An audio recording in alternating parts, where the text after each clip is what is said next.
ఈ రోజున విచారం చేత మీ కన్నులు గుంటలు పడుచున్నాయి.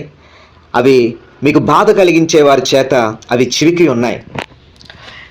విచారంతో, దుఃఖముతో, వేదనతో, బాధతో మీరు ఉన్నారు. చాలా సాడ్గా ఉన్నారు. చాలా చాలా భయంకరమైన కన్నీటితో, వేదనతో, బాధతో, శ్రమతో కృంగిపోయి ఏం చేయాలో అర్థం కాని పరిస్థితిలో మీరున్నారు. ఏడ్చి ఏడ్చి ఏడ్చి కన్నులు గుంటలు పడి తినక తినక బాధతో, వేదనతో శరీరమంతా ఎండిపోయి మనోవిచారణతో చాలా బాధతో మీరున్నారు. అయితే దేవుడి రోజున నీ విచారాన్ని తీసివేసి ఆనందాన్ని నీకు కలుగు చేయాలనుకుంటున్నాడు. Your sad into turns happy. నీ యొక్క విచారము ఈ రోజున దేవుడు సంతోషంగా మార్చాలనుకుంటున్నాడు. ఈ యొక్క 6 వాక్యాలు ఒకదాని తర్వాత ఒకటి చదువుకుందాం. మీకు దేవుడు ఆదరణ కలుగు చేస్తాడు. దేవుడు మీకు సహాయం చేస్తాడు. సో మొట్టమొదటిగా కీర్తన గ్రంథం 6వ అధ్యాయము 7వ వచనం ధ్యానం చేసుకుందాం. కీర్తన గ్రంథం 6వ అధ్యాయము 7వ వచనంలో ఇలాగన రాయబడి ఉన్నది. విచారము చేత నా కన్నులు గుంటలు పడుచున్నవి, నాకు బాధ కలిగించు వారి చేత అవి చివికి ఉన్నాయి. సో ఈ రోజున అనేక మంది మీకు బాధలు కలుగు చేస్తున్నారు. అందువలన విచారము మీ యొక్క కన్నుల్లో ఉండి అవి గుంటలు పడుతున్నాయి అన్నమాట. అంటే ఏంటంటే ఏడ్చి ఏడ్చి ఏమీ తినక మీ కన్నులను చూస్తే అది ఎంతో బాధతో, వేదనతో ఉన్నాయి. ఎందుకు మీరు ఇంత బాధపడి వేదన పడుతున్నారు అంటే నీకు బాధ కలిగించేవారు అనేక మంది ఉన్నారు. దేవుడు చెబుతున్నాడు, ఆ బాధ కలిగించే వారందరినీ యొద్ద నుండి దేవుడు తొలగించును గాక. అలాగనే కీర్తన గ్రంథం 31వ అధ్యాయం 9వ వచనాన్ని కూడా ధ్యానం చేసుకుందాం. కీర్తన గ్రంథం 31వ అధ్యాయము 9, 10 వచనాలు ధ్యానం చేసుకుందాం. యెహోవా, నేను ఇరుకున పడి ఉన్నాను, నన్ను కరుణింపుము.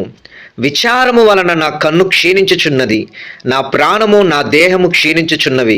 నా బ్రతుకు దుఃఖముతో వెళ్ళబుచ్చుచున్నాను, నిట్టూర్పులు విడుచుటతో నా ఏండ్లు గతించుచున్నవి. నా దోషమును బట్టి నా బలం తగ్గిపోవచ్చున్నది, నా ఎముకలు క్షీణించుచున్నాయి. చూడండి, ఈ రోజున నిజంగా మీరు కూడా చాలా ఇరుకులో పడిపోయి ఉన్నారు. కానీ దేవుడు నిన్ను కరుణిస్తాడు. సో విచారం వలన మీ కన్నులు క్షీణించిపోతూ ఉన్నాయి. మీ దేహము కూడా, అంటే మీ బాడీ కూడా క్షీణించిపోతూ ఉంది.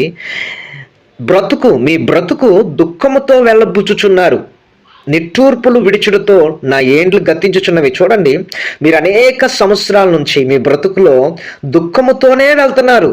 మీ భార్యను బట్టో, మీ బిడ్డను బట్టో, మీ హస్బెండ్ను బట్టో, మీ వైఫ్ను బట్టో, ఏదో ఒక విషయంలో ఈ రోజున మీరు చాలా చాలా చాలా వేదనతో, బాధతో ఉండి ఎన్నో సంవత్సరాల నుంచి, ఎన్నో ఏండ్ల నుండి అదే బ్రతుకు, దుఃఖము, వేదన, బాధ.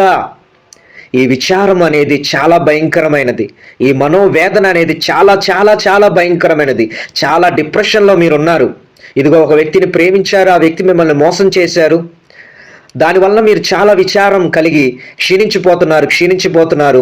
అనేక సంవత్సరాల నుండి దుఃఖముతో మీ జీవితాన్ని ముందుకు తీసుకొని వెళ్తున్నారు. అలాగే ఒకరికి డబ్బులు ఇచ్చారు, ఆ డబ్బులు నమ్మి ఇచ్చారు, కానీ ఈ రోజున వాళ్ళు తిరిగి ఇవ్వట్లేదు. దీని వలన దుఃఖం ఎక్కువైపోయి నన్ను నమ్మిన వారే నన్ను మోసం చేశారే, అయ్యో నా పరిస్థితి ఏంటని ఈ రోజున మీరు ఎంతో బాధతో, వేదనతో ఉన్నారు. ఇదిగో ఉద్యోగం కోసం ప్రయత్నం చేస్తూ ఎన్నో సంవత్సరాల నుండి, కానీ అది దొరకడం లేదు. ఇదిగో ఎంతో కాలం నుండి మీరు ఎదురు చూస్తున్న మేలు మీకు జరగట్లేదు. ఇదిగో వివాహం కొరకు ఎంతో కాలం నుండి ఎదురు చూస్తున్నారు, కానీ అది జరగట్లేదు. ఆ విచారం అనేది మీకు ఉన్నది. ఉద్యోగం లేదనే విచారం, వివాహం జరగట్లేదనే విచారం, అలాగనే సంతానం లేక ఆ సంతానం లేదు అన్న విచారం మీకు కలిగి క్షీణించిపోతున్నారు. అనేక సంవత్సరాల నుంచి దుఃఖముతో మీ జీవితాన్ని వెళ్ళబుచ్చుచున్నారు. దేవుడు ఈ రోజున నీతో మాట్లాడబోతున్నాడు సుమా.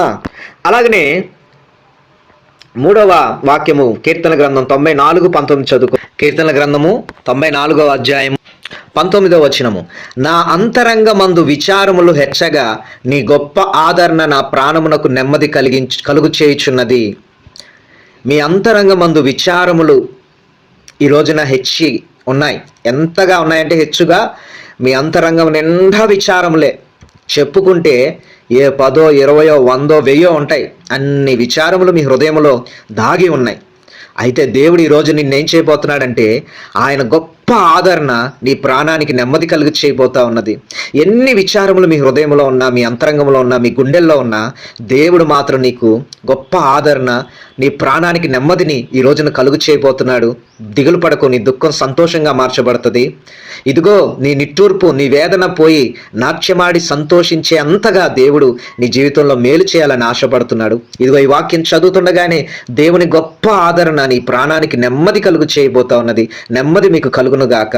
అలాగనే 5వ వచనం, ఇర్మీయా గ్రంథం 31వ అధ్యాయం 13వ వచనం. 5వ వచనం కాదు, మనం 4వ వచనం చదవాలి. సామెతల గ్రంథం 12:25. సామెతల గ్రంథం 12వ అధ్యాయం 25వ వచనం. ఒకని హృదయములోని విచారము దాన్ని కృంగజేయును, దయగల మాట దాన్ని సంతోషపెట్టును. చూడండి, మీ హృదయంలోని విచారము ఈ రోజున కృంగ చేయబడి ఉన్నారు. మీ హృదయంలో విచారం ఉంది, దానివల్ల మీరు కృంగిపోతున్నారు. కానీ దయగల మాట మీ హృదయంలో ఉన్న విచారమును తొలగించి సంతోషపెడుతుంది. దయగల మాటలు ఎవరి?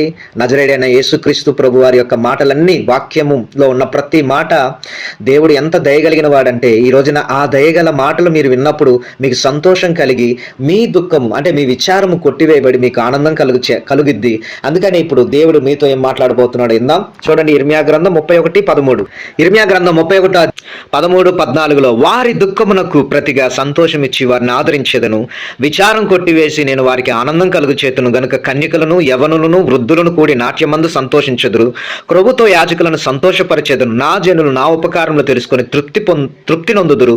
ఇదే యెహోవా వాక్కు. చూడండి, ఈ రోజున మీరు ఎంత దుఃఖపడ్డారో ఆ దుఃఖానికి ప్రతిగా 1000 లక్షంతలుగా దేవుడు మీకు సంతోషం ఇచ్చి మీకు ఆదరణ త్వరలో కలుగు చేయబోతున్నాడు. మీ విచారం ఏదైతే ఉందో దాన్ని దేవుడు బ్రేక్ చేయబోతున్నాడు. నీ సాడ్ అంతా బ్రేక్ చేయబోతున్నాడు దేవుడు. అది బ్రేక్ చేసి నీకు ఆనందం కలుగు చేస్తాడు. దీని మూలాన చూడండి, ఈ రోజున మీరు కన్యకలుగా ఉన్నా, యవనస్తులుగా ఉన్నా, వృద్ధులుగా ఉన్నా, మీరు నాట్యమాడి దేవునిలో సంతోషిస్తారు.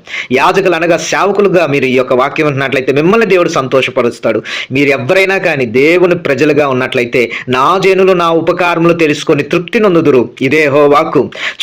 దేవుని యొక్క ఉపకారాలన్నీ కూడా దేవుడు ఈ సంవత్సరంలో లేకపోతే వచ్చే సంవత్సరంలో అతి త్వరలో దేవుడు మీకు చేయబోతా ఉన్నాడు. ఇక ఇది మొదలుకొని ఆయన ఉపకారాలన్నీ కూడా మీ జీవితంలో జరగబోతా ఉన్నాయి. మీరు ఎలా ఉంటారంటే తృప్తి పడతారనమాట.